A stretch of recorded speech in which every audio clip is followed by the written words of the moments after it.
Hi Foxes, welcome back to my channel. Thanks so much for tuning in again. At the time that I'm filming this video, I have 399 subscribers, so I'm hoping to get that 400th subscriber with this video, and I just want to say thank you to everyone who has subscribed and left me comments. I really appreciate it. So today's video is actually going to be a little bit on the shorter side. It's another breakout session that I attended at Poshmark, and it was hosted by Poshmark.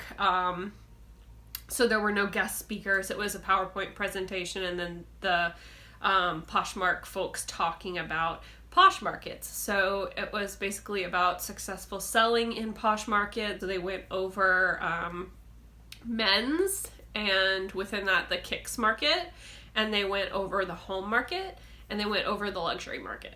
So those are the ones that I'm going to be focusing on today, and I'll just let you know sort of what they said and some of the top sellers within each market. So we're going to go ahead and start with the men's market. Men's is what they called a huge growth area. So basically they're seeing a lot of growth in the men's departments. So men's clothing, men's luxury items, and specifically the kicks market, which is sneakers. So with the addition of the kicks market, I think a lot of sneaker sellers have come on to Poshmark, where they used to be maybe just eBay exclusive. So you're seeing a lot more men's buyers now. Let's see, another area they said within men's that was getting a lot of attention was athletic wear, and specifically like wellness wear. So Nike has like men's yoga lines, and things that were specifically geared towards wellness as opposed to like athletic, like basketball, football, that sort of thing. So bestsellers in the men's market. These are specific items that Poshmark saw as selling the most overall in the men's market. That doesn't necessarily mean that they are the highest dollar value. So keep that in mind when you are sourcing these items, and do some research on like the different comps of how much you're expecting to make, so how much you can pay up. So first was Polo Ralph Lauren shirts. So not just any Polo shirt, just because it has like the Polo collar. It was specifically Polo Ralph Lauren. Nike Jordans, Nike athletic shorts, and Vans sneakers. Those were their top 4 sellers in the men's category. So if you see those items, maybe do a quick like comp search and just make sure that it's worth picking up. But you are pretty much guaranteed a flip if you purchase those items, because those are their top sellers.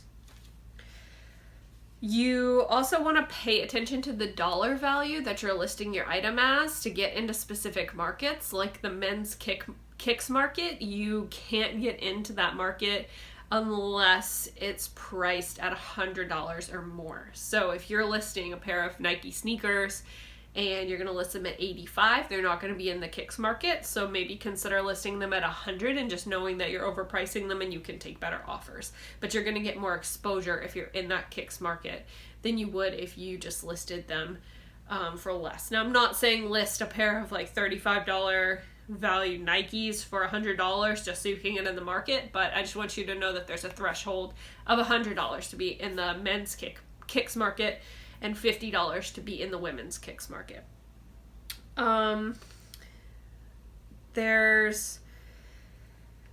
They also said that collaborations were really popular. So collaborations are when one brand works with an artist or another brand to sort of make a product that appeals to both the brand and the artist's followers, I guess. So like Adidas and Jeremy Scott, and you'll usually see like on a tag it'll say Adidas X Jeremy Scott, and that's a collaboration. I guess Supreme and Band-Aids did a collaboration last year, and that blew up. It's like anything that's limited edition or limited run is going to be big. So keep an eye on collaborations and see you know, what you can pick up, whether you're doing retail arbitrage or you're picking up at the thrift store. Keep an eye out for that. The top sneaker brands, so if you're going to sell, you know, in the kicks market, your top sneaker brands were Nike, Jordans, Adidas, Vans, and Converse. So those are your 5 top brands. And then a emerging one is also Under Armour, because there is an NFL player who has been wearing Under Armour sneakers, and they've seen a big rise in sales from that. And there is a big report. It's the Poshmark Data report. So they put them out every now and then. It's on the Poshmark blog, and it just has like factual information about what is trending right now in the men's market, and I'm going to list that down below. If you sell men's, it's definitely worth looking up. So the next market that they talked about was the home market. This is my favorite market to sell in aside from clothing. Primarily, I sell things from around my house. I've had a lot of success with just listing things that I already own. As you know, I sell vintage, so I have a lot of vintage homewares. I used to work at Pier 1, so I have a lot of Pier 1 stuff.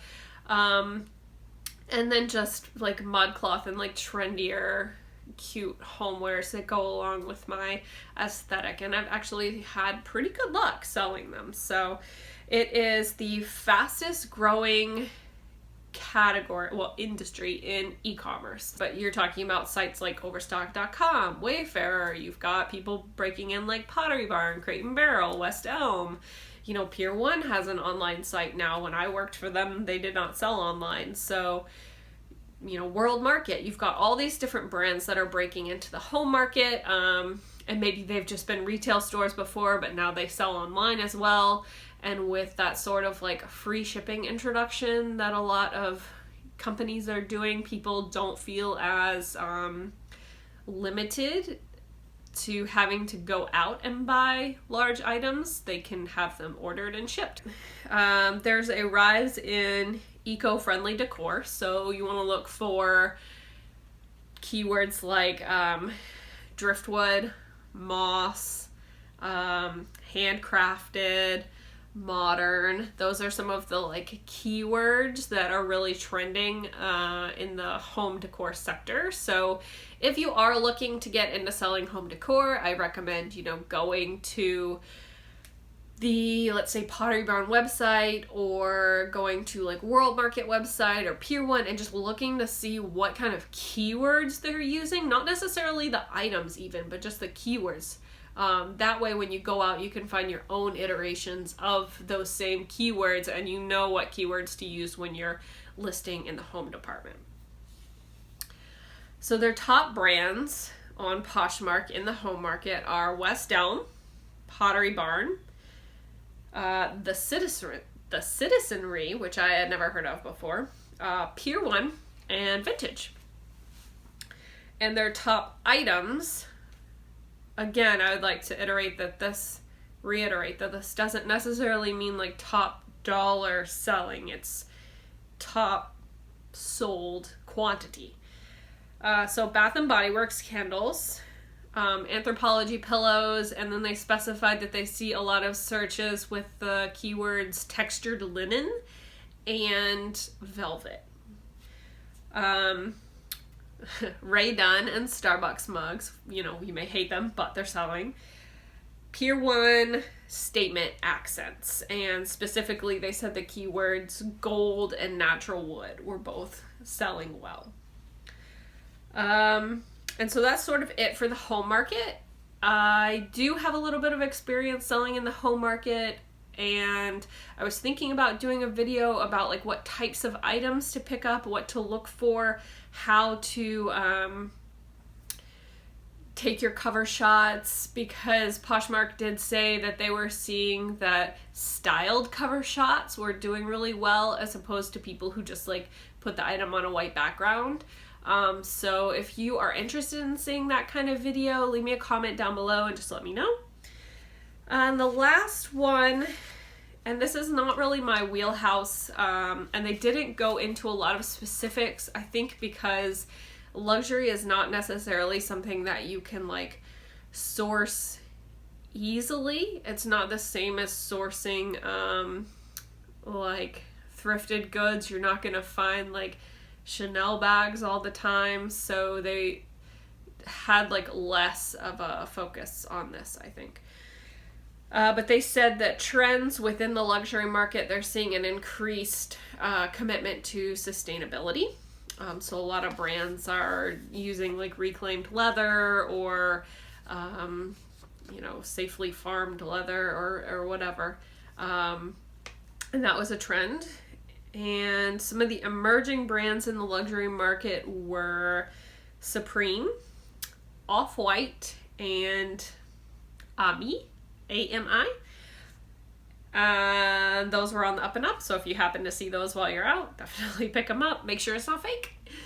But that was sort of all they said, and so yeah, it wasn't really a lot, but I would also like to add that items, in order to be in the luxury market, need to be priced over $100 or more. There is a list on Poshmark Support's website of brands that are considered luxury. So if they're on the list and they're priced over $100, they go into the luxury market. So I feel like it's really important to know the different qualifications to be in a specific market. And so I'm going to link the Poshmark support page down below so that you can kind of see anytime a new market comes out. If you click on the little header that says what the market is, and then down at the bottom it'll say, you know, like find out more on our support page, and you go to that page and there's a line item for each market, and it will tell you exactly what goes into each market and how they choose the items. So it's definitely worth checking out if you're trying to sell in specific markets, if you want to leverage those markets to build your brand or to build your sales. Definitely make sure that your items are actually going into the market that you intended them to go into. So I'll put that down below along with the Poshmark blog data report, and you can kind of use those to guide you in what to purchase or post in specific markets.